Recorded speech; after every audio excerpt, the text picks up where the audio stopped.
ॐ भूर्भुवः स्वः तत्सवितुर्वरेण्यं भर्गो देवस्य धीमहि धियो यो नः प्रचोदयात्. ॐ शान्ति शान्ति शान्ति.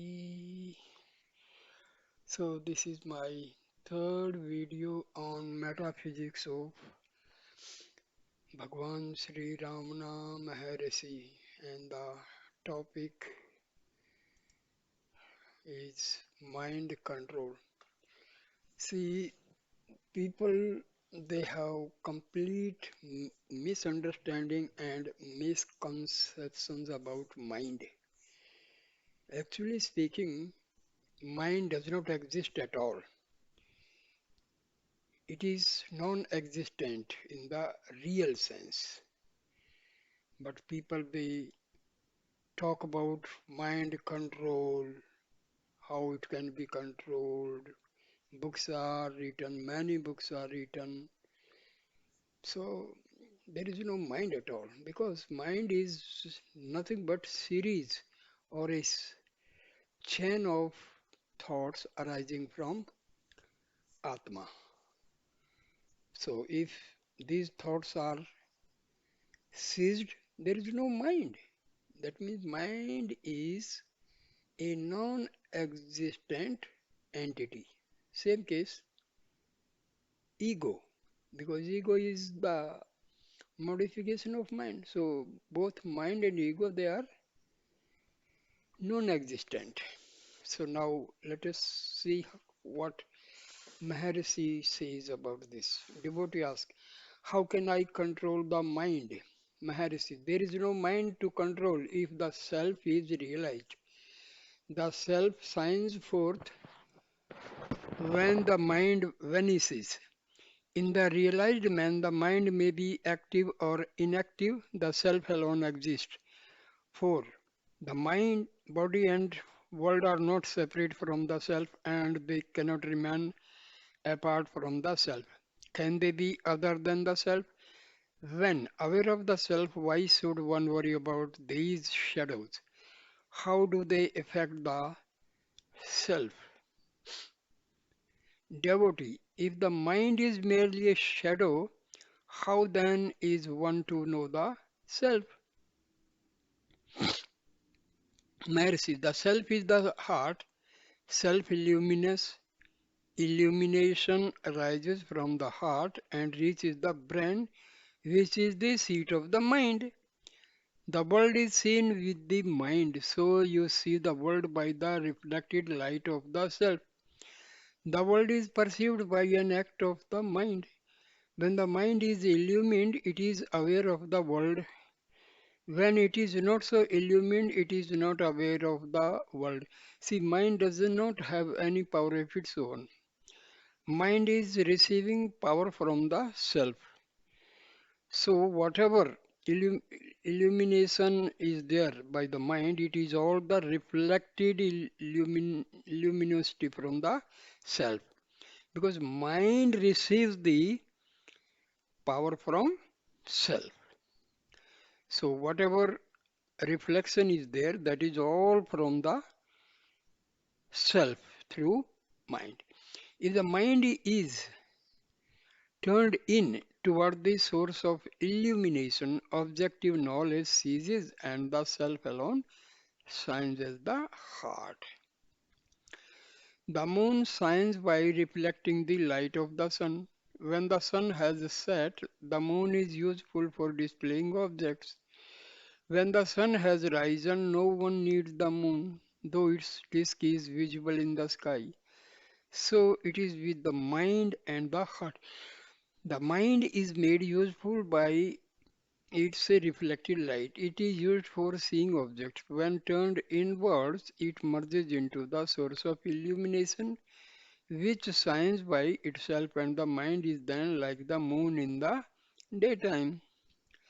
When it is dark, a lamp is necessary to give light, but when the sun has arisen, there is no need for the lamp. The objects are visible, and to see the sun, no lamp is necessary. It is enough if you turn your eyes toward the self-luminous sun.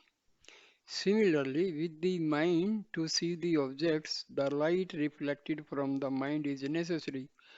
To see the heart, it is enough that the mind is turned towards it. Then the mind does not count and the heart is self-effulgent. Next question by the devotee to Maharishi. After leaving this ashram in October, I was aware of the presence that prevails in Sri Bhagwan's presence enfolding me for about 10 days.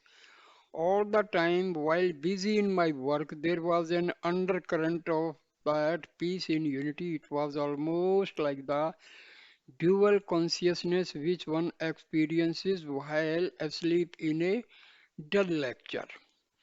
Then it faded out entirely, and the old stupidities came in instead. Work leaves no time for separate meditation. Is it enough constantly reminding oneself I am while at work? Devotee, is a set meditation necessary for strengthening the mind? Mercy, not if you keep the idea always before you that it is not your work. At first, effort is needed to remind yourself of it, but later on it becomes natural and continuous. The work will go on of its own accord and your peace will remain undisturbed. Meditation is your true nature. You call it meditation now because there are other thoughts distracting you. When these thoughts are dispelled, you remain alone. That is in the state of meditation, free from thoughts, and that is your real nature, which you are now trying to gain by keeping away other thoughts. Such keeping away of other thoughts is now called meditation. But when the practice becomes firm, the real nature shows itself as a true meditation. Devotee, other thoughts arise more forcefully when one attempts meditation. Maharshi, yes, all kinds of thoughts arise in meditation. That is only right, for what lies hidden in you is brought out. Unless it rises up, how can it be destroyed? Thoughts rise up spontaneously, as it were, but only to be extinguished in due course, thus strengthening the mind. Devotee, there are times when persons and things take a vague, almost a transparent form, as in a dream. One ceases to observe them as outside but is passively conscious of their existence. While not actively conscious of any kind of selfhood, there is a deep quietness in the mind. Is it at such time that one is ready to dive into the self, or is this condition unhealthy, the result of self-hypnotism? Should it be encouraged as yielding temporary peace? Maharshi replies, there is consciousness along with quietness in the mind. This is exactly the state to be aimed at. The fact that the question has been framed on this point without realizing that it is the self shows that the state is not steady but casual. The word diving is appropriate when there are outgoing tendencies and when therefore the mind has to be directed and turned within. There is a dip below the surface of externalities, but when quietness prevails without obstructing the consciousness, where is the need to dive? If that state has not been realized as the self, the effort to do so may be called diving. In this sense, the state may be said to be suitable for realization or diving. Thus, the last two questions you have put do not arise. Devotee, the mind continues to feel partial towards children, possibly because the form of a child is often used to personify the ideal. How can this preference be outgrown? Mercy, hold on to the self. Why think of children and of your reactions toward them? Devotee, this is third visit to Trivannamalai seems to have intensified the sense of egoism in me and made meditation less easy. Is this an unimportant passing phase or a sign that I should avoid such places hereafter? Mercy, it is imaginary. This place or another is within you. Such imaginations must end. For places as such have nothing to do with the activities of the mind. Also, your surroundings are not merely a matter of your individual choice. They are there as a matter of course, and you should rise above them and not get yourself entran- entangled in them. A boy of 8.5 years sat in the hall at about 5 in the evening when Sri Bhagwan went up the hill. During his absence, the boy spoke on yoga and Vedanta in pure, simple, and literary Tamil, quoting freely from the sayings of saints and sacred scripture. When Sri Bhagwan entered the hall after nearly three quarters of an hour, only silence prevailed. For the 20 minutes the boy sat in Sri Bhagwan's presence, he spoke not a word but was merely gazing at him. Then tears flowed from his eyes. He wiped them with his left hand and soon after left the place, saying that he still awaits self realization. Devotee, how should we explain the extraordinary characteristics of the boy?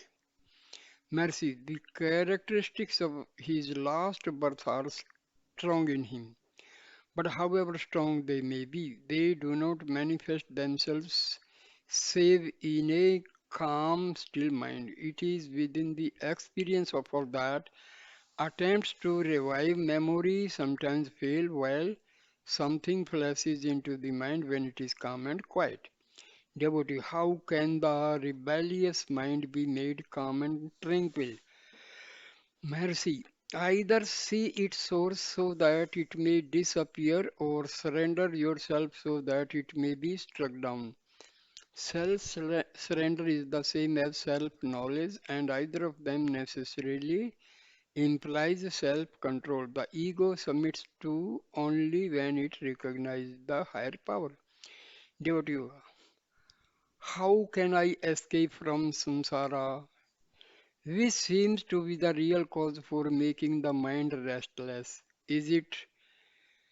Is not renunciation an effective means to realize tranquility of mind? Maharshi, samsara is only in your mind. The world does not speak out saying, here I am the world. If it did so, it would be ever there making its presence felt by you even in your sleep. Since, however, it is not there in sleep, it is impermanent. Being impermanent, it lacks substance. Having no reality apart from the self, it is called subdued by the self. The self alone is permanent. Renunciation is the non identification of the self with the non self. When the ignorance which identifies the self with non-self is removed, not self ceases to exist, and that is true renunciation. Devotee, can we not perform actions without attachment even in the absence of such renunciation? Maharishi, an Atma Jnani alone can be a good karma yogi. Devotee, does Bhagwan condemn Dvaita philosophy? Mercy, Dvaita can subsist only when you identify the self with the non-self. Advaita is non-identification. So, dear friends, you should be very careful about understanding various terms because sometimes we are completely under ignorance and we start talking about controlling mind and all because mind does not exist when it does not exist there is no question of controlling. Controlling something non-existence is a very funny idea. So, dear friends, just it is not controlling the mind. The actual term should be changing the direction of the mind. Instead of letting the mind move outward, it must be directed to move inward. That is the actual term, not controlling the mind. So, see, spirituality, we have to understand the things clearly. Without understanding, we just carry on talking, discussing, and contemplating on wrong ideas. So, we are not at all advantaged. So, always understand the subtle terms in a very, very careful way so that we may be benefited and our time is not wasted. Just we, you study books on mind control. What you are doing? You are wasting your time. So thank you for watching this video. Please like, share and comment and subscribe my channel. Thank you my dear friend. Next video I will give on Bhakti and Jnana. Thank you my dear friend. Thank you a lot.